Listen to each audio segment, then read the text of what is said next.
अस्सलाम वालेकुम। Faisalabad programme news night के साथ मैं हूं आपका मेज़बान मोहम्मद बिलाल डोगर। अगर बात करें इंडस्ट्री की, माली साल 2022-23 का इख्तिताम हो चुका है और माली साल 22-23 के इख्तिताम के अंदर अगर देखें तो टेक्सटाइल एक्सपोर्ट्स जो कि पाकिस्तान की कुल बरामदात का गुज़िश्ता माली साल 2021-22 के अंदर 64% हिस्सा रखता था, वो अपना हिस्सा भी लूज़ कर गया। उसके साथ साथ 4 अरब डॉलर का कुल बरामदात को खसारा, उसी 4 अरब डॉलर में से 3 अरब डॉलर का जो खसारा है वो भी बर्दाश्त करना पड़ा टेक्सटाइल बरामदात के अंदर। और टेक्सटाइल बरामदात जब गिरती हैं तो पाकिस्तान की बरामदात मुकम्मल तौर पर नुकसान में जाती है। सैयद ज़िया आलमदार हमारे साथ मौजूद है प्रोग्राम में। सबसे पहले इनके पास आए हैं, साबिक सदर चैम्बर भी हैं, साबिक चेयरमैन PHM में भी हैं और एक मारूफ टेक्सटाइल ऑनर हैं, एक्सपोर्टर हैं और मैन्युफैक्चरर हैं। शाह जी, बहुत शुक्रिया आपका वक्त देने के लिए। शाह जी, कैसे देखते हैं 3 अरब डॉलर का एक सेक्टर खसारा दे रहा है, उसी सेक्टर के ऊपर सारा इन्हिसार है। अब आके बहुत सारे ख्याल आ रहा है, आखिरी महीना बेहतर भी हुआ जब हुकूमत को ये रियलाइज़ हो गया कि चीज़ें ऐसे नहीं चलेंगी, और ये वो वाहिद महीना था जो अक्टूबर के बाद मुनाफे में आया है, लेकिन गुज़िश्ता साल से खसारे में रहा। ये इतना मुनाफा नहीं है, फिर भी 1.48 मिलियन डॉलर तक आके महदूद हुआ, इससे ऊपर नहीं जा सका क्योंकि 1-2 अरब को टच करना नामुमकिन नज़र आया इस महीने में भी, जो कि जून का आखिरी था। लेकिन 3 अरब डॉलर की खसारा एक बहुत बड़ा खसारा हमें साबित हुआ। सर, बिस्मिल्लाहिर्रहमानिर्रहीम। पहले तो बहुत बहुत शुक्रिया आपका। आपने एक इंतहाई जो नाजुक इशू है उस पर बात की। इस मुल्क में यही वो एक वाहिद, मैंने हमेशा हर बार ये बात करता हूँ कि ये जो हमारी एक्सपोर्ट है, हमारा असल डिफेंस यही है। अगर किसी मुल्क की इकॉनमी ठीक होगी, उसका डिफेंस स्ट्रॉन्ग होगा। आपने अभी लेटेस्ट देखा है, मोदी की सिर्फ इकॉनमी ठीक थी, वरना 91 में ये बिल्कुल मुल्क जो है वो उसका ये हाल था कि $1 बिलियन के उनके रिज़र्व थे, और 91 से लेकर आज वो दुनिया की 5वीं मईशत बन गया। हम हर वक्त हर मीटिंग में, वो पीपल पार्टी की हो, आपको पता है हम हमेशा हर गवर्नमेंट से नेगोशिएशन करते रहे हैं, वो पीपल पार्टी की हो, वो नून लीग की हो, वो PTI की हो, हर हुकूमत को हम ये कहते थे कि एक्सपोर्ट इंडस्ट्री को फैसिलिटेट करें, ताकि एक्सपोर्ट इंडस्ट्री बढ़ेगी तो आपके इसके मसाइल हल होंगे। अब देखें, साहब जो ग्रोथ थी वो आपके सामने है, जो पिछले 3.5 साल ग्रोथ हुई। हमने कई प्रोग्रामों में आपको बताया कि उसमें हमारा ये था कि हमारी 21 बिलियन डॉलर पे टेक्सटाइल की एक्सपोर्ट चली गई थी। इसी तरह ओवरऑल एक्सपोर्ट जो है वो 31 बिलियन डॉलर पे चली गई थी। आज अगर मैं पाकिस्तान की एक्सपोर्ट जो है उसकी जो डिक्लाइन है उसको कैलकुलेट करूं, और फॉरेन रिमिटेंस, दूसरा इशू ये है क्योंकि हमें ये सही रेट नहीं देते, उसकी रीज़न ये है मार्केट में फ़र्क बहुत ज़्यादा है, क्योंकि ये हमें सही रेट नहीं देते तो डॉलर जो है वो अकाउंट में नहीं आता, थ्रू चैनल नहीं आता। इन दोनों चीज़ों का जो टोटल डिफरेंस है वो पूरे IMF के लोन के बराबर है। तो अगर ये गवर्नमेंट स्मार्ट प्ले करती और ये हमें प्रेफरेंस देती इसके ऊपर एक्सपोर्ट इंडस्ट्री को, तो ये 1.5 साल में हम इतना जलील ना होते। मैं इसकी आपको मिसाल इस तरह भी दे सकता हूँ कि देखें ये क्यों हुआ। हमें बहुत संजीदगी से इस पे गौर करना चाहिए, क्योंकि अब हुकूमत जो है वो 1 महीना चंद दिन की मेहमान है। अब जो भी केयर टेकर आएगी या जो भी नई हुकूमत आएगी, उसको इस कमाऊ पूत का बेड़ा गर्क नहीं करना चाहिए। अब देखें होना अभी क्या है, अभी तो ये इतनी 12% कम हुई है ना। अगला जो हम देख रहे हैं, ये 1 जुलाई से गैस के रेट भी बढ़ रहे हैं, बिजली के रेट भी बढ़ रहे हैं। तो जब ये आएगी तो ये और प्रेशर आएगा। फिर ये सबसे बड़ा इशू, ये आज एक्सपोर्ट कम क्यों है, वो हमारे मुल्क में पॉलिटिशियन ने जिस तरह आपस में जंग की है, वो उसका अनरेस्ट है। उसको किसी भी अदारे ने सीरियसली नहीं लिया। मैं ज़ाती तौर पर समझता हूँ कि कम से कम 4 अदारे ऐसे हैं जिनको इसको बहुत सीरियसली लेना चाहिए था। वो नंबर 1 जो है वो प्रेसिडेंट ऑफ पाकिस्तान है, नंबर 2 जो है वो चेयरमैन सेनेट है, नंबर 3 जो है वो सुप्रीम कोर्ट का जज है, नंबर 4 जो है वो चीफ ऑफ आर्मी स्टाफ है। ये 4 लोग आज भी बैठ जाएं तो हम इस मुल्क की एक्सपोर्ट को $40 बिलियन तक लेके जा सकते हैं।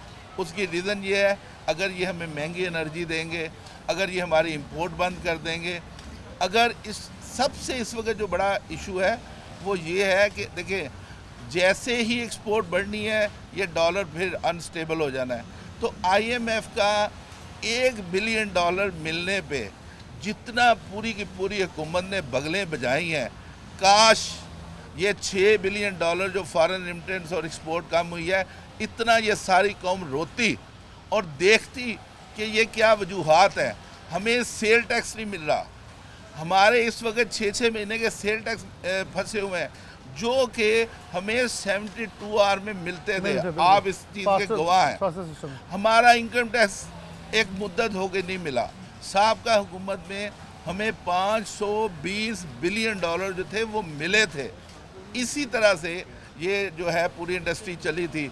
फिर 1 मिलियन स्पिंडल लगा, यहाँ 6000 लूम बायर्स है वो लगी, यहाँ 10 जो है अपना सीमेंट के कारखाने लगे। बात यह है कि अगर आप इंडस्ट्री को इकोनॉमी को सियासत से अलहदा कर देंगे, हमारे साथ बैठे हैं हम आज भी इस मुल्क को वहाँ उठा के ले जाएंगे।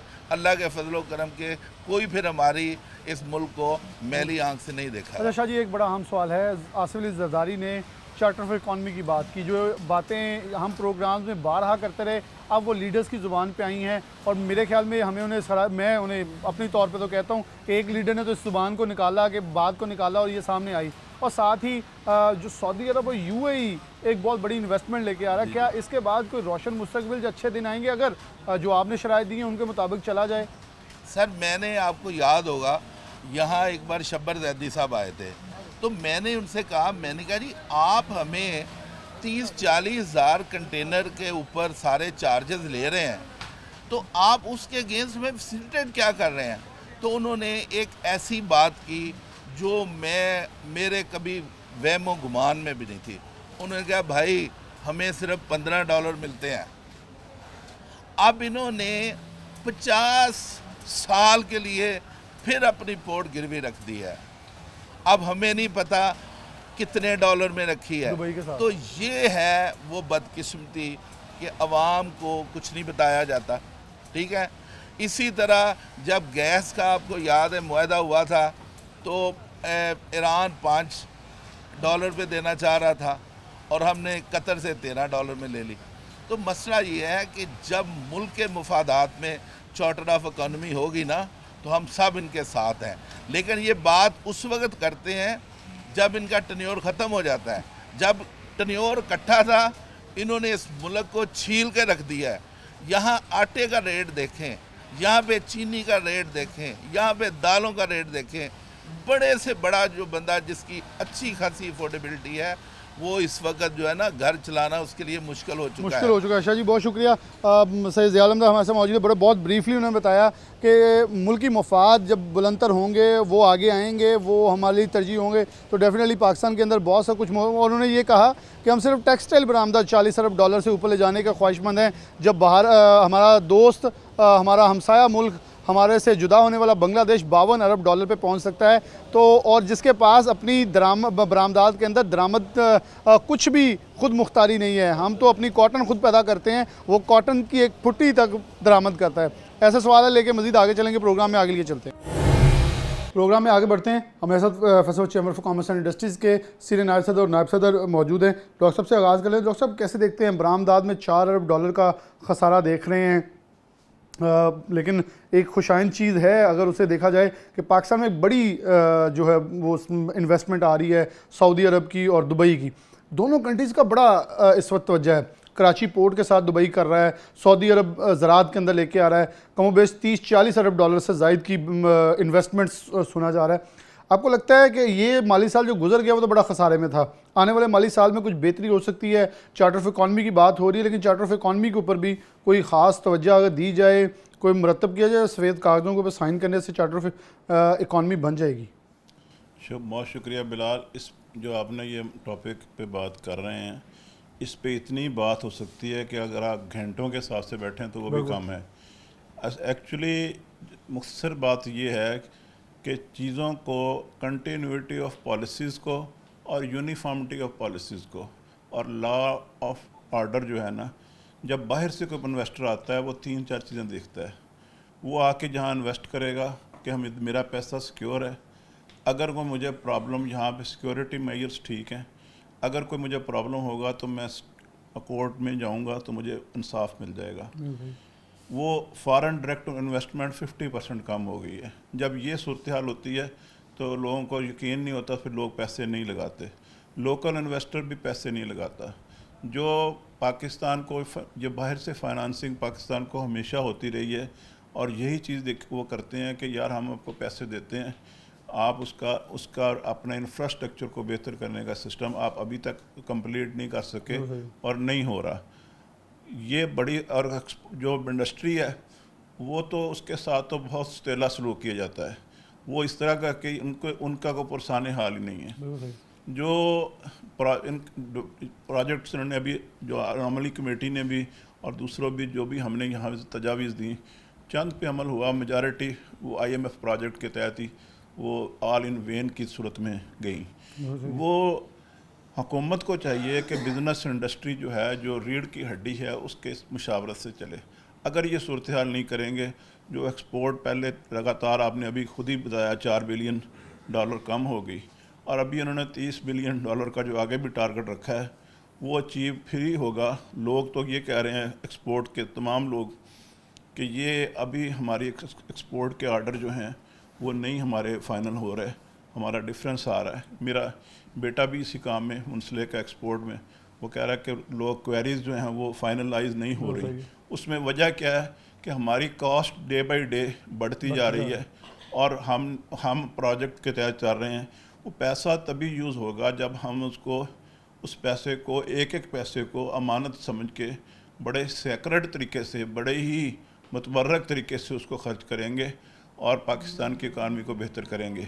और इकानमी इतनी तेज़ी से डिटीरियोरेट होते होते अभी लग ये रहा है कि अभी तक तो सूरत हाल ये है कि ड्रास्टिक की तरफ जा रही है। अभी तक कोई उसमें पॉजिटिव साइंस नहीं आ रहे।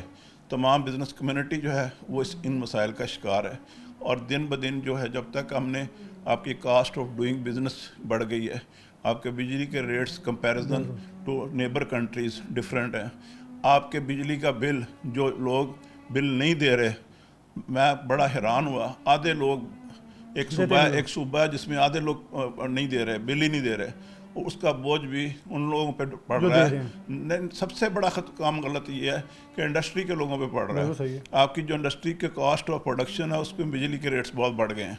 आपके गैस के अभी रिसेंटली ₹3.5 यूनिट बिजली के बढ़ गए। गैस 50% इन्होंने कहा और बढ़ानी है। कब तक और कहाँ तक हम बढ़ाएंगे? असलम भली साहब मौजूद हैं। भली साहब, डॉक्टर साहब ने बड़ी क्लियर पिक्चर हमारे सामने रखी है। आप इसमें कि वो लोकल मार्केट्स को बड़ा कीनली देखते हैं और एक ताज़ा लीडर हैं, तो उनको क्या देखते हैं कि क्योंकि बरामदात जब गिरेगी, मईशत जब तबाह होगी, तो लोकल इंडस्ट्री तो बिल्कुल उसके असरात डायरेक्टली मार्केट्स पे हैं। क्योंकि देखें, यॉन मार्केट इंटरेक्ट है उसके साथ, हमारी कपड़ा मार्केट उससे वाबस्ता हैं। बहुत सारे लोग ये भी कर लेते हैं कि माल जो है बाहर से मंगवाना तो इम्पोर्ट है, फिर माल लोकल आता है। तो ये अगर सब कुछ डिस्टर्ब होगा तो असरात तो मंडियों में पड़ेंगे। बिस्मिल्लाहिर्रहमानिर्रहीम, बहुत शुक्रिया। असल बात यह है कि अगर हमारी इंपोर्ट एक्सपोर्ट का काम नहीं चलेगा, हमारी बड़ी इंडस्ट्री नहीं चलेगी, तो फिर हमारी SME जो है वो सारी की सारी, और कॉटेज इंडस्ट्री जो है वो खुसूसी तौर पर बहुत सफ़र करेगी। यहाँ पर जो मैं, चूँकि मेरा होलसेल का कारोबार है, इसके शायद खुर्दनोश का, तो मैं अगर देखता हूँ तो हमारी गल्ला मंडियों की सूरत हाल भी ठीक नहीं है। ज़राअत हमारी जो है वो भी सफ़र कर रही है। हम जिक्र करते हैं कि जी एक्सपोर्ट का बुरा हाल है, वो दरामदात हमारी गिर रही हैं, बरामदात गिर रही हैं। ये सारी बातें अगर इनको देखें तो यह सारे का सारा इम्पेक्ट जो है हमारा लोकल मंडियों पर आना है, और लोकल मंडी पर जब आना है तो फिर आम आदमी सफ़र करता है और करता रहेगा। ये बड़ी खुशाइंद बात है। बड़े हमें सुहाने ख्वाब नज़र आ रहे हैं, आने वाले दिनों में बड़ी इन्वेस्टमेंट आएगी, फलां होगा। जैसे डॉक्टर साहब ने कहा कि अगर एटमॉस्फेयर नहीं होगा, माहौल नहीं होगा, तो भाई कोई क्यों इन्वेस्टमेंट करेगा?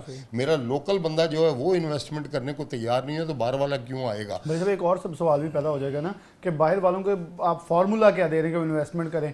आपके पास देने को कुछ नहीं है, आप कह रहे हैं आएँ आगे इन्वेस्ट कर लें। वो फिर आएंगे आगे, जो आपका चलता कारोबार है उससे भी सस्ती चीज़ बनाएंगे, जैसे चाइना भी आया, बहुत सारे प्रोजेक्ट्स ऐसे बने कि जहाँ हम अब उनके साथ निगोसिएशन पे जा रहे हैं कि वो वर्कर्स को तनख्वाह नहीं देते, कभी बहुत सारे इशूज़ मुख्तलिफ आ जाते हैं। तो ऐसे तो दीगर ममालिक भी आकर इन्वेस्टमेंट करेंगे, हमारी चलती मंडियाँ भी बंद हो जाएंगी। तो फिर हम कानूनी बन के रह जाएंगे ना। exactly. हमारी तो सारी की सारी इंडस्ट्री जो है वो शट डाउन कर जाएगी, हमारी इंडस्ट्री बंद हो जाएगी। पहले ही हम सारे के सारे 70% तो पहले ही हम इंपोर्ट बेस हैं, और उसके बाद क्या होगा कि फिर बिल्कुल ही हम जो है ना वो सारे का सारा बाल से माल मंगवाएंगे, हम चाइना की जो है वो बन जाएंगे कॉलोनी, हम किसी और मुल्क की बन जाएंगे।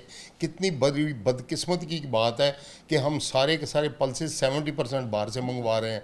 ज़रूरी मुल्क हैं हम। इस मरतबा हमने बड़ी छलांगें मारी हैं जी, हमारी बड़ी बम्पर क्रॉप हो गई है इसकी गंदम की, वो हो गई, अल्लाह ने मेहरबानी की। सैलाब जो थे वो हमारे लिए बाइस रहमत बन गए, और हमारी जो है 55 से 60 मन जो है गंदम हो गई, वरना हम तो 30-35 मन गंदम लेने वाले हैं। हमने कोई रिसर्च का काम आज तक किया ही नहीं है।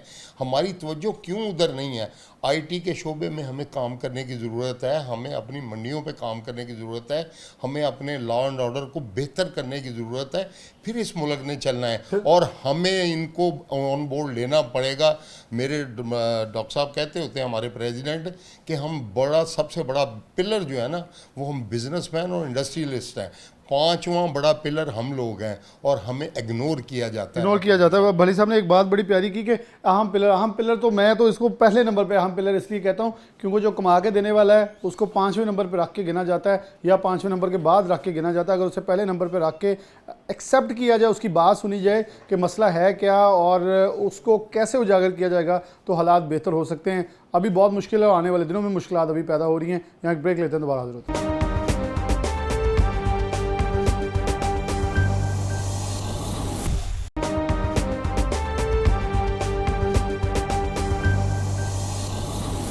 प्रोग्राम में आगे बढ़ते हैं और अब बात करेंगे, क्योंकि अगर एक्सपोर्ट भी बात करें तो एसएमई सेक्टर और ख़ास तौर पर एबूमा एक बहुत बड़ी तंजीम है जिसके ऊपर इन्हिसार भी है टेक्सटाइल का और बरामदात के अंदर एक अहम हिस्सा भी है। इंजीनियर बिलाल जमील साहब मौजूद हैं, एग्जीक्यूटिव मेंबर भी हैं, साबिक सीनियर नायब सदर भी हैं, वाइस चेयरमैन भी हैं। बिलाल भाई, कैसे देखते हैं कि $3 अरब बरामदात टेक्सटाइल में सिर्फ गिरी हैं, कुल $4 अरब कम हो चुकी हैं। अगर हम देखें तो क्या समझते हैं, वजूहात क्या हैं कि यहाँ हम आन खड़े हुए हैं और एक्सपोर्ट डिक्लाइन होती चली जा रही है, और जुलाई के आगाज़ से अब तो जो गैस पे सब्सिडी है वो भी ख़त्म हो गई है, बिजली पे पहले ख़त्म थी और महंगी हुई है, बल्कि रेट्स जो है उसके अंदर इजाफा हुआ है। तो हम कहाँ खड़े नज़र आते हैं? दूसरी तरफ हम इन्वेस्टमेंट्स आने की बात सुन रहे हैं, IMF से मुआहदा सुन रहे हैं, डॉलर नीचे आ रहा है, लेकिन क्या इस सब चीज़ों से कहीं ना कहीं हम कंपेटेबल रह जाएंगे? आने वाले हालात पीछे वाले दिनों से बेहतर हो सकते हैं? बिस्मिल्लाहिर्रहमानिर्रहीम। बहुत शुक्रिया बिलाल, आपने मौका दिया। असल में देखें, इसके 2 रीज़न्स हैं, एक है डोमेस्टिक और एक इंटरनेशनल। इंटरनेशनल ये कि आपको जिस तरह मालूम है कि यूरोप अब रिसेशन में जा रहा है बड़ी तेज़ी से, और this is one of the reason, लेकिन ये सबके लिए, खाली पाकिस्तान के लिए तो नहीं है। अच्छा, हमारी जो डोमेस्टिक रीज़न्स हैं उसमें सबसे बड़ा जो मसला है वो है cost of doing business. SME sector, जिस मुल्क का एसएमई सेक्टर शेक हो जाए उसका एलएसएम भी स्टेबल नहीं रह सकता, ये एक पढ़ी लिखी बात है। अब आप ये देखें कि 18% जीएसटी रिफंड्स में लोगों का करोड़ों रुपया फंसा हुआ, और एफबीआर से बात करें तो उन्होंने अपने चेक्स जो हैं इतने ज़्यादा कर दिए हैं जिसकी वजह से डेफर्ड पेमेंट का अमाउंट बहुत ज़्यादा हो गया, और लोगों के पास लिक्विडिटी का बहुत ज़्यादा मसला है। अच्छा, ऑन द अदर एंड अगर वो अपनी लिक्विडिटी के प्रॉब्लम के लिए बैंक के पास जा रहे हैं तो इंटरेस्ट रेट आपके सामने है, मतलब मिनिमम भी जो है 20+ पे ही जा रहा है इस वक्त एक्सपोर्टर के लिए भी। तो अब आप ये देखें कि इस सिनेरियो में कोई भी दुनिया का मुल्क जो है फ्लरिश नहीं कर सकता। तो हमारा एसएमई सेक्टर जो है वो बड़ी तेज़ी से जो डिक्लाइन की तरफ गया है, उसकी बुनियादी वजह ये है। और खुदा न खास्ता अगर गवर्नमेंट ने इमीडिएटली इंटरवीन ना किया तो आपकी एक्सपोर्ट मज़ीद डिक्लाइन की तरफ भी जाएंगी और एसएमई सेक्टर मज़ीद शेक होगा, क्योंकि एसएमई के पास पहले ही थोड़ा सा सरमाया होता है, लिमिटेड से रिसोर्सेज होते हैं। अब आपको मैं एक example I would like to quote here कि अभी एक इन्वेस्टिगेशन चल रही है कि 800 अरब रुपया जो है प्रीवियस गवर्नमेंट ने 620 लोगों को दिया एलएसएम के। अब आप ये देखें कि अगर, मैं ये नहीं कह रहा कि वो 800 अरब जो है उसमें से वो हमें एसएमई को मिलता है, लेकिन आप यकीन माने अगर उसमें से 100 अरब रुपया भी एसएमई को अगर इन्होंने दे दिया होता ना, तो वो ऑन ग्राउंड नज़र भी आना था। दे तो और दिया जाता है, लेकिन वहाँ अनफॉर्चुनेटली एलएसएम ने अपनी बीवियां बच्चों के नाम डायरेक्टरियाँ लगाई होती हैं, वो फ़ायदा उठा के फिर ले जाते हैं। एसएम यही सोचता रहता है मैंने यान कहाँ से पूरा करना है, मैंने बेचना है, आधा कंटेनर किसके साथ बुक करवाऊँ, अगर बच भी गया तो मैं कहाँ लेके जाऊँ। वो अपने डॉक्यूमेंटेशन पूरी करते रहता है, उतने को वो लेके सारे पैसे वो गया। मैं आपको ये बिलाल साहब कह रहा हूँ कि आप 1600 अरब भी दे दें ना उन्होंने इतनी ही ग्रोथ देनी है जितनी उन्होंने दे दी है, ठीक है। अगर ये मैं सॉरी मैं आपको कथा कलामी में माफी चाहता हूँ, मैं ये पहले अपने प्रोग्राम में कह चुका हूँ, जो फैल चुका है वो इतना ही फैलना है। एग्जैक्टली जो छोटा है उसने फैलना है, उसके ऊपर इन्वेस्टमेंट करें। पोटेंशियल एसएमई में है दुनिया में। आप देख लें, दुनिया का आप डाटा निकाल के देख लें, इवन जापान को देख लें, ठीक है। वो एसएमई जो है, जिस मुल्क में एसएमई ने ग्रो किया है, फ्लरिश किया है,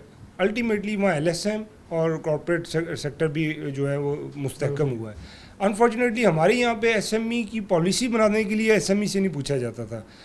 गुज़श्ता गवर्नमेंट ने हमें ऑन बोर्ड लिया, और अब भी गवर्नमेंट जो है हमारे साथ जब भी कोई पॉलिसी बनाती है हमें ऑन बोर्ड ज़रूर लेती है। लेकिन देखें, इसमें मैं एक वही I would like to quote the example कि जिसको तकलीफ़ होती है ना, उसे पता होता है किस जगह पे ज़्यादा है। तो अगर वो हमसे पूछ के पॉलिसी बनाएंगे तो चीज़ें बेहतर हो जाएंगी। आरिफ हसन मलिक साहब मौजूद हैं, साबिक चेयरमैन है। अच्छा आरिफ भाई, आप कैसे देखते हैं, क्योंकि बात होगी मसाइल की, इश्यूज़ की, अब सॉल्यूशंस की तरफ बढ़ें तो आगे क्या कोई रोशन मुस्तकबिल, रोशन दिन नज़र आ रहे हैं? क्योंकि चार्टर फॉर इकॉनमी की बात हो रही है, 4500 CEOs थे आपके, 3500 पे आ गए। 1000 CEOs का मतलब है कि कमोबेश 2 महीना नहीं 3 महीने आप पीछे आए हैं। 3 महीने हम अगर ज़ीरो एक्सपोर्ट्स कर लें तो फिर ये CEOs की तादाद इतनी कम होती है। जी बिस्मिल्लाहिर्रहमानिर्रहीम। मैं समझता हूँ कि मुझे तो फ्रैंकली स्पीकिंग कोई बेहतरी के चांसेस इसलिए नज़र नहीं आते कि कोई पॉलिसी मौजूद नहीं है।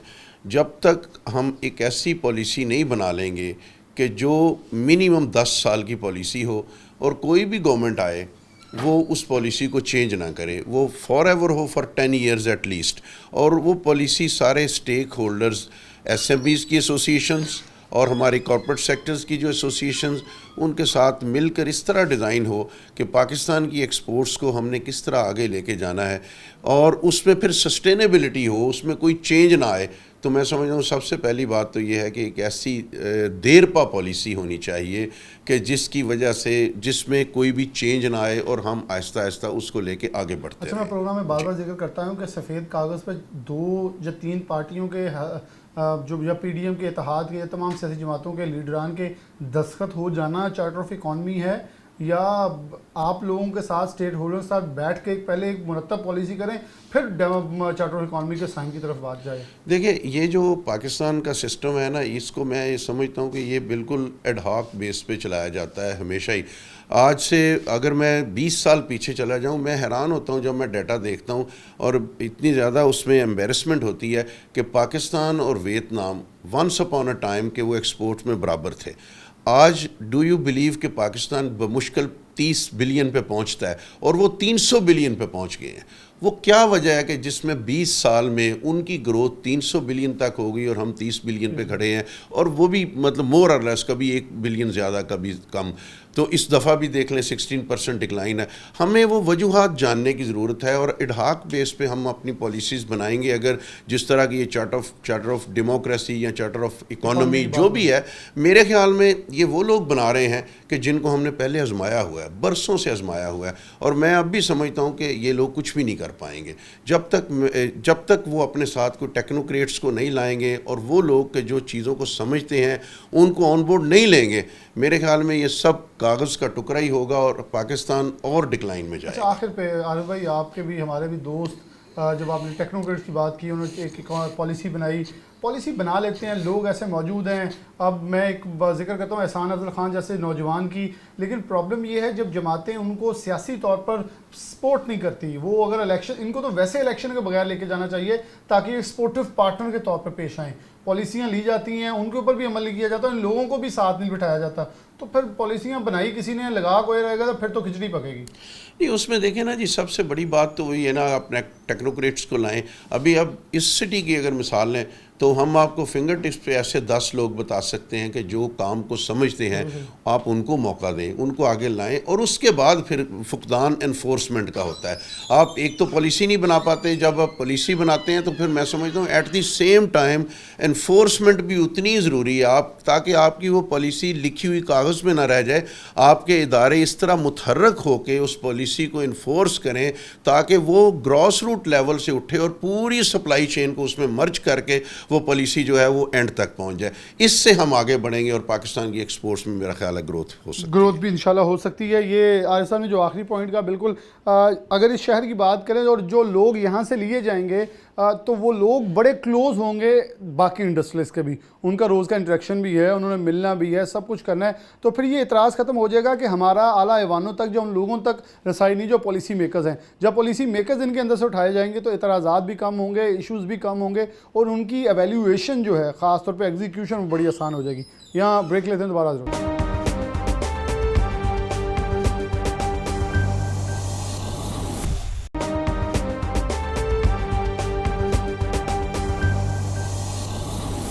वेलकम बैक नाज़रीन, दोबारा से प्रोग्राम के अंदर खुशामदीद कहते हैं। आखिरी हिस्से की तरफ बढ़ेंगे। ज़फ़र इकबाल सरवर हमारे साथ मौजूद हैं।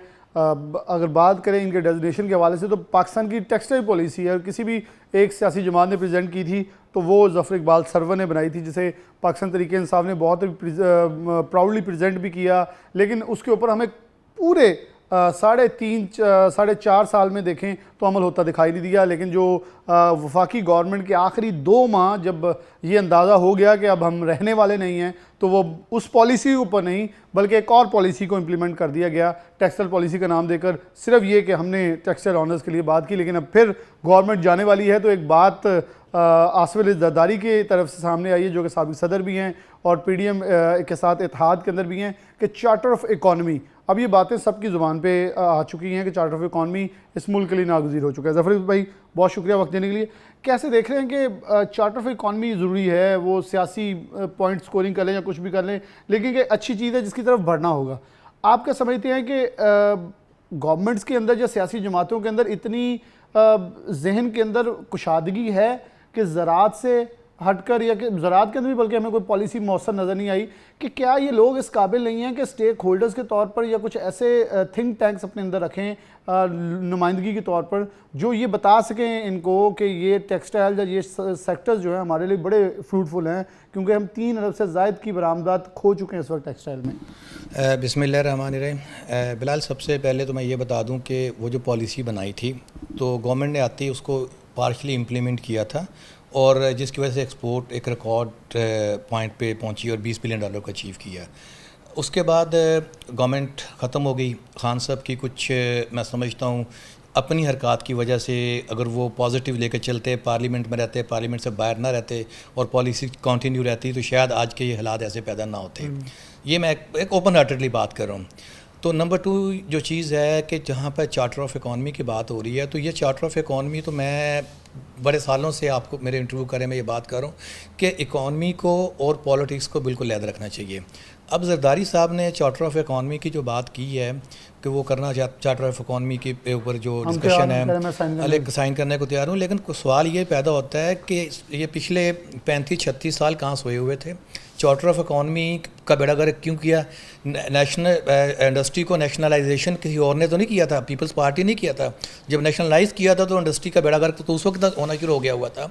तो अब जब चीज़ों का बेड़ा गर्क होना शुरू हो गया है तो उन्हीं जो है लोगों से आप कहते हैं जी चार्टर ऑफ इकॉनमी, वो क्या चार्टर ऑफ इकॉनमी बनाएंगे? चार्टर ऑफ इकॉनमी बनाने के लिए वो उन लोगों के साथ बैठ के बात कर रहे हैं जिन्होंने आज तक इस मुल्क के अंदर गलत पॉलिसीज़ दी हैं और अपना मुफाद उठाया। और मैं आज ये कहूँगा कि वही फ्रंट लाइन पर रहते हैं। जब तक आप न्यू ब्रेन्स को सामने नहीं लाएंगे, थिंक टैंक्स को सामने नहीं लाएंगे, आपकी वही घिसी पिटी पॉलिसीज़ जो हैं वो रहेंगी, आप ग्रो नहीं करेंगे। तो चार्टर ऑफ इकॉनमी के अंदर मैं ये समझता हूँ कि मैं नहीं समझता कि जरदारी साहब या नवाज शरीफ साहब या कोई ऐसे लोग चार्टर ऑफ इकॉनमी के अंदर कोई चीज़ ऐसी बना देंगे कि वो लॉन्ग टर्म पे होगी। इसके ऊपर अब मैं समझता हूँ तमाम स्टेक होल्डर जिस पे बात करता हूँ, जिसमें जुडिशरी भी है, मिलिट्री भी है, पॉलिटिशियंस भी हैं, ब्यूरोक्रेट्स भी हैं और मीडिया भी है, सबको मिल के चार्टर ऑफ इकॉनमी के ऊपर काम करना पड़ेगा। और वो चार्टर ऑफ इकॉनमी 10 साल की उन्होंने बात की, 10 साल के लिए नहीं चाहिए, हमें 50 साल के लिए चाहिए। और हमें टारगेट सेट कर लें कि हमने $1 ट्रिलियन इकॉनमी बनना है। अगर हमने $1 ट्रिलियन इकॉनमी बनना है तो फिर हमें पुल एंड पुश की सियासत से बाहर निकलना पड़ेगा, एक पॉजिटिव अपोजिशन करनी पड़ेगी, मुल्क के अंदर पोलिटिकल स्टेबिलिटी लानी पड़ेगी, एग्रीकल्चर के ऊपर हमें काम करना पड़ेगा। एग्रीकल्चर में हमें जेनेटिकल मॉडिफाइड सीड पे काम करना पड़ेगा, क्योंकि bulk production genetical modified seed से ही आएगी। इसके अलावा हमें एनर्जी मिक्स के ऊपर, प्रोडक्ट मिक्स के ऊपर, प्रोडक्ट बैंक के ऊपर काम करना पड़ेगा, फिर हम आगे बढ़ सकेंगे। अदरवाइज़ वही लेके चलेंगे हम, पुराने ख्यालात, पुरानी चीज़ों को इम्प्लीमेंट कर देंगे, उसमें सिर्फ बड़े लोग फ़ायदा उठाएंगे, गरीब लोग जो हैं वो और पिसते जाएंगे। और फिर क्या हो गया, माफिया जो अशराफिया है वो बाहर भाग जाएंगे, और जो यहाँ पे लोग रह जाएंगे वो लोग फिर जो है ना वो मेरा और आपका बाहर निकलना मुश्किल कर देंगे। अच्छा भाई, क्या चार्टर ऑफ इकॉनमी एक सफ़ेद कागज़ पे कुछ लोगों का दस्तखत है कि जो आपकी पॉलिसी होगी वो चलेगी, या जो आप बना देंगे, जो भी हुकूमत में आप पॉलिसी बनाए तो उसे छेड़ा नहीं जाएगा, या इसके अंदर कुछ स्टेक होल्डर्स जो लोग मुंसलिक हैं, वाबस्ता हैं टेक्सटाइल से, उनके भी ग्रुप्स में होंगे, बल्कि कारोबार का कोई ग्रुप, कारोबारी अफराद का कोई सियासी जमात नहीं होती, तो उनको टेबल टॉक पे ला के पहले एक चार्टर ऑफ इकॉनमी बनाया तो जाए कि है क्या, डिमांड्स क्या, बनाना क्या, करना क्या है, या सफ़ेद कागज़ भी दस्तखत है? देखिए, मैंने आपसे पहले ही कहा ना कि स्टेक होल्डर्स, तमाम स्टेक होल्डर्स को ऑन बोर्ड करना पड़ेगा, और स्टेक होल्डर्स को भी अब अपना माइंडसेट चेंज करना होगा, क्योंकि स्टेक होल्डर्स भी के अंदर भी जो एसोसिएशन हैं वो भी हाईजैक्ड हैं, और जिसका ख्वाजा आसफ ने बड़ी ओपन हार्टेडली इस चीज़ को एडमिट किया है कि पार्लियामेंट नाराज़ भी हुए कि पार्लियामेंट के अंदर बात बिल्कुल सच्ची। और मैं बिल्कुल ये हकीकत है कि हमारी जितनी भी एसोसिएशंस हैं, हमारे जितने भी चैम्बर्स हैं, बहुत कम ऐसे चैम्बर्स हैं जो पब्लिक प्राइवेट पार्टनरशिप के ऊपर जो काम करने के लिए तैयार हैं, बाकी हाईजैक्ड हैं और अपने इंटरेस्ट के लिए काम कर रहे हैं। तो अब हमें इन चीज़ों से निकलना पड़ेगा। और मैं लोगों से भी कहता हूँ, बिजनेसमैन से भी कहता हूँ कि अगर आप ये समझते हैं कि आप घर बैठे गवर्नमेंट आपको फैसिलिटेट कर देगी, नहीं, आप अपनी ओर को तब्दीली लाना चाहते हैं तो अपनी एसोसिएशन में तब्दीली लाएं, अपने चैम्बर्स के अंदर तब्दीली लाएं, अब न्यू ब्रेन्स को लेके आएँ, नया आइडियाज़ को लेके आएँ, एक पॉलिसी सेट करें। पॉलिसी सेट होने के बाद जो चीज़ें हैं चार्टर ऑफ इकॉनमी बनेगी। अदरवाइज़ हमेशा जब भी बजट आता है, बजट की प्रपोजल ले ली जाती हैं और बहुत कम होता है उन प्रपोजल्स के ऊपर जो बिजनेसमैन होते हैं उनकी प्रपोजल्स को बजट के अंदर शामिल किया जाए। अच्छा, मैं एक चीज़ को अक्सर डिस्कस कर रहा होता हूँ कि मियाँ जुवेद साहब से, तारा ग्रुप से, उन्होंने एक बड़ी बात की, मुझे वो बड़ी अच्छी लगती है बात डिस्कस करने के लिए। बात अफसोसनाक है लेकिन बात बड़ी छोटी और बड़ी वज़न वाली है। कह रहे हम मुकाबला करते थे अपनी जवानी में नए यूनिट लगाने का, आज नौजवान कहते हैं इस यूनिट को बंद करके यहाँ मार्केट बना दें या कॉलोनी काट दें, तो टेक्सटाइल तो फिर कैसे बूस्ट होगी? ये चीज़ इतनी छोटी और बड़ी मुख्तलिफ अल्फाज में बहुत बड़ा एक तूफ़ान बरपा जो होने वाला है उसका अंदेशा जाहिर कर रही है। मियाँ जुवेद साहब मेरे लिए बड़े काबिल कदर हैं, हमारे लीडर हैं, और उन्होंने ये बड़ी अच्छी बात की है। और मैं ये समझता हूँ कि ये चूँकि एक वक्त था जब एक गवर्नमेंट थी, जब मुशर्रफ साहब का दौर था, तो उस वक्त बैंक इंटरेस्ट रेट बहुत कम कर दिया गया था और लोगों ने अंधाधुंध जो बैंकों से पैसा उठा के रियल एस्टेट में डेवलप कर दिया और वो बिलियनर बन गए। और जिन्होंने इंडस्ट्री लगाई थी और जो मशीनें लगी थी, वो मशीनें जो थी वो आपका स्क्रैप बन गया। तो चूँकि नई जनरेशन के ने वो जब चीज़ बिल्ट हुई, वो देखी, उन्होंने कहा कि इंडस्ट्री में तो कुछ नहीं है, सुबह से शाम तक हम काम करते हैं और एंड पे लॉस होता है, और गवर्नमेंट के बेशुमार जो हैं चीज़ें, क्योंकि पॉलिसी नहीं है, हर रोज़ सुबह उठते हैं तो पता चलता है आज ये हो गया, रेट बढ़ गया है, आज सेल टैक्स का प्रॉब्लम आ गया, फलां प्रॉब्लम आ गया, फलां। यानी कि आप ये समझें कि जो ऑर्गेनाइज सेक्टर के अंदर जो इंडस्ट्री चल रही है उसका गले को काट दिया जाता है। तो वो नौजवान अपनी जगह पे ठीक सोच रहे हैं। हम ठीक है, रियल एस्टेट एक बहुत अच्छा बिजनेस है, लेकिन मैं समझता हूँ कि कॉलोनीज़ को अब हमें बंद कर देना चाहिए। हमें कॉलोनीज़ की जगह पे हाई राइज बिल्डिंग की तरफ जाना चाहिए, क्योंकि अब आप 5 महल का घर भी अब 1.5 करोड़ रुपये का से नीचे नहीं मिलता है, कि वही बहुत हल्के में। तो अब लोगों में बाइंग पावर 1.5 करोड़ वाली नहीं रही है। तो हमें हाई राइज बिल्डिंग के ऊपर जाके उनको भी हमने प्रोटेक्ट करना, उनको भी जगह देनी। 35-40 लाख के अपार्टमेंट्स बना के कराची तर्ज के ऊपर, आप दुबई तर्ज के ऊपर, आप दिल्ली तर्ज के ऊपर आप मॉडल लें, ये भी एक तरह का इंडस्ट्रियलाइजेशन। तो आप उसको इस तरीके से लेकर चलें, क्योंकि उसके साथ भी बड़ी वाबस्तगी है। वो एक बड़ी इंपॉर्टेंट चीज़ है, क्योंकि जैसे जैसे आपकी पॉपुलेशन बढ़ती जा रही है आपको ज़रूरत है। और सबसे जो इम्पॉर्टेंट चीज़ है चार्टर ऑफ इकॉनमी के अंदर देखनी पड़ेगी, हमें पॉपुलेशन को भी कंट्रोल करना है और हमें पीपल्स को एजुकेट भी करना है, कि जब तक हम पीपल्स को एजुकेट बिल्ड नहीं करेंगे उस वक्त तक हम जो है चार्टर ऑफ इकॉनमी पे अमल नहीं कर पाएंगे। वो चंद लोग बैठ के काम कर रहे होंगे, नीचे अवाम अब 25 करोड़ नहीं है, 27 करोड़ के ऊपर की अवाम है। तो 27 करोड़ की अवाम में अगर 5 लाख लोग अगर काम कर रहे हैं तो वो 25 करोड़ को फीडबैक नहीं दे सकते। तो मैं ये समझता हूँ कि इस वक्त के जो सूरत हाल के अंदर एग्रीकल्चर के ऊपर बहुत काम करने की ज़रूरत है। और मैं ये प्रपोज करता हूँ, इसी के अंदर डाल देता हूँ एक क्वेश्चन है कि दुबई और सऊदी अरब ने अनाउंस किया बहुत बड़ी एक अप्रॉक्सीमेटली $40 बिलियन की इन्वेस्टमेंट पाकिस्तान के अंदर एग्रीकल्चर के अंदर लाने की ख्वाहिशमंदी का इजहार किया है। तो इसको आप कैसे देखते हैं? इतनी बड़ी इन्वेस्टमेंट साथ IMF का मुआहदा होता है तो कुछ चीज़ें क्या बेहतरी की तरफ जा रही हैं, उम्मीद पैदा हो रही है? देखें जी, उन्होंने बड़े दूर की सोची है और बड़ा अच्छा उन्होंने ये डिसीजन लिया है। और ये चाइना ने भी इसके अंदर इन्वेस्टमेंट करनी है। पाकिस्तान आर्मी ने भी आई थिंक 5 मिलियन एकड़्स लैंड ली है, उन्होंने भी करना है। क्योंकि मैंने आपको बताया कि जेनेटिकल मॉडिफाइड सीड के साथ जब हम काम करेंगे तो हम बहुत ग्रो करेंगे। तो दुनिया का बहुत एग्जैक्टली और पाकिस्तान अल्हम्दुलिल्लाह ऐसा मुल्क है जहाँ पे हर चीज़, पहाड़ भी हैं, रेगिस्तान भी हैं, ज़रखेज़ ज़मीन भी है, दरिया भी हैं, समुंदर भी है, मौसम भी है। अल्लाह ताला ने जोग्राफिकली बड़ा कुछ दिया। लेकिन हमें जो दुबई वहाँ बना है वो दुबई कराची बनना चाहिए या ग्वादर बनना चाहिए था। हमने सारी चीज़ें लूज़ कर दी हैं। But even then it's not too late. आज भी हम अपने आप को रीस्ट्रक्चर कर सकते हैं। जब रीस्ट्रक्चर की बात होती है वो यही बात करता हूँ मैं। तो मैं एक और भी ये सजेस्ट करता हूँ कि एट लीस्ट कि जो छोटे छोटे किसान हैं, क्योंकि पानी की शॉर्टेज अब पाकिस्तान में, अगला जो बहरान है, ये मेरा क्लिप नोट करके रख लीजिए, अगला जो बहरान है वो पाकिस्तान के अंदर सबसे बड़ा पानी का आने वाला है। हमें अगर हम डैम बनाने की पोजीशन में नहीं है, बारिशों का पानी बनाने की पोजीशन में नहीं है, तो कम अज़ कम बैंकिंग इंडस्ट्री जो अंधाधुंध पैसा बना रही है, मैं दुनिया में कोई ऐसा बैंक पैसा नहीं बना रहा जो पाकिस्तानी बैंक पैसा बना रहे हैं। मैं कहता हूँ सबसे बड़ा माफिया पाकिस्तानी बैंक्स हैं। तो इन बैंक्स के ऊपर से गवर्नमेंट इनको प्रेशराइज करके एग्रीकल्चर के ऊपर एटलीस्ट 20-25 एकड़ के ऊपर एक क्लस्टर बनाएं किसानों का। वहाँ पे 2-4 कनाल का एक टैंक बनाएं जिसमें पानी बारिश का स्टोरेज हो या कनाल का स्टोरेज हो। और ड्रिप इरिगेशन वहाँ पे गवर्नमेंट 0 रेटिंग के ऊपर 10-15 साल के ऊपर वो लगाए, किसान उसके ऊपर अच्छी मेहनत करे तो आपका पानी भी सेफ़ होगा। क्योंकि जो पानी आप खालों के ज़रिए लेके जाते हैं बड़ा वेस्ट होता है, और जब वो स्टोरेज में होगा, स्टोरेज से ड्रिप इरिगेशन में जाएगा और फ़ौरन लगेगा तो आपका कम से कम 60 to 70% पानी भी स्टोर होगा, ज़रखेज़ ज़मीन भी होगी। और मैं एक बड़ी एग्जांपल लेता हूँ जहांगीर तरीन साहब की, कि जिन्होंने रहीमिया खां साइट के ऊपर जहाँ पे बिल्कुल रेगिस्तान थे वहाँ पे बेहतरीन मॉडर्न एग्रीकल्चर को इंट्रोड्यूस करवाया और आज वो वहाँ पे एग्रीकल्चर के अंदर वो छाए हुए हैं। तो इस तरह के लोगों से हमें सिर्फ बड़े लेवल पे नहीं रहना चाहिए, ये नॉलेज हमें अब छोटे छोटे किसान 2-2, 4-4, 6-6 एकड़ को भी ट्रांसफ़र करना चाहिए और उनके क्लस्टर बना देना चाहिए। बहुत शुक्रिया ज़फ़र इकबाल सरवर साहब मौजूद थे। जब बात पॉलिसी की हो रही तो ये बहुत खूबसूरत बात थी कि जब इकॉनमी के चार्टर के ऊपर बात की जाएगी, चार्टर ऑफ इकॉनमी पर बात होगी तो सिर्फ टेक्सटाइल की बात नहीं होगी। जो उन्होंने पॉइंट्स किए कि एक सेक्टर जो तरक्की कर रहा है उसकी बैकबोन भी ज़राअत से वाबस्ता है। जब उसे ज़राअत से बैकबोन मिलेगी वो तरक्की करेगा, साथ ज़राअत तरक्की करेगा तो मुल्क की इकॉनमी फिर ही तरक्की कर सकती है। जो ज़रदारी साहब ने बात की $100 अरब की, वो तभी मुमकिन है जब एक सेक्टर से हट के दीगर जो ज़राए हैं बरामदात के वो भी ओपन हो, मज़ीद बरामदात हों और पाकिस्तान उन बरामदी सेक्टर्स को जो है वो यूटिलाइज़ कर सके। इसके साथ प्रोग्राम न्यूज़ नेट से इजाज़त दीजिए। अल्लाह हाफ़िज़।